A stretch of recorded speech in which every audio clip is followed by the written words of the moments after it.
Oh my God. It's been a long time. It's been a long time coming. But there's no turning back now. This is what makes me. This is what I am. A Knicks fan. Until next year, but Man, I'm just so kidding. game one. Man, so look, they're playing against the San Antonio Spurs. It's a best of seven series. The Knicks do not have home court advantage, so they had to win a game on the road to ensure that the scale can tip in their favor. And they won game one on the road against the San Antonio Spurs. It was an excellent game. The Knicks fought really hard throughout the whole game, and the first half of the game, I kid you not, they had no calls. It's kind of hard to win a game when you had no calls on your side. I was screaming at the TV like a maniac, man. It's not even an exaggeration. There was a specific foul where they said Carl Anthony Towns committed an offensive foul on Wemby. I can argue about this every day. The guy contested the shot in the restricted zone. Since when we calling offensive fouls in the restricted zone? I never heard that before. So let's pack it up. They lost. Okay. Jalen Brunson. They were pulling his shirt all game. All game. He had to yell at the ref to call and blow the whistle at one point. He got hit in his knee. Okay, understandable. But then somebody stepped on his ankle. What were they doing? They weren't doing anything for the Knicks. They were pulling everything in favor for the Spurs. It wasn't until the second half of the game where they were actually making fair calls at that point. And to be honest, the Knicks only went to the free throw line once at the half, leading up to the half. The Spurs was like 8 times, 8 to 11 times. And I kid you not, it was, if it was, and I'm kind of excited at this point, if it was called evenly and a little bit more fairly, the Knicks probably would have been up at the half, leading into the second half of the series, or well, the game one of the series.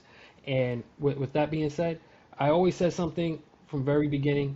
As far as how it goes with the NBA, I know there's wide speculation that referees or the league is uh, working on, if not rigging or tipping the scale in favor of another team. I felt that was evident in the first 6 minutes of the game when they gave Josh Hart two fouls. They took him out, and then they gave Josh Hart a third foul in the second quarter. He didn't even play the first half of the. He didn't even really play the first half of the game. Ended up getting 15 rebounds by the end of the fourth quarter. So he was a major contributor to their success by helping out and distributing the basketball evenly to his teammates. Jalen Brunson ended the game 30 points. 30 points he had to fight hard for. It wasn't an easy game between the Knicks or the Spurs. The Spurs is definitely a threat. It is literally and figuratively a David versus Goliath type of excuse me, David Goliath type of battle, simply because Wemby is a tall 7'4" basketball player who can catch up to you on defense, block the ball, also shoot the ball.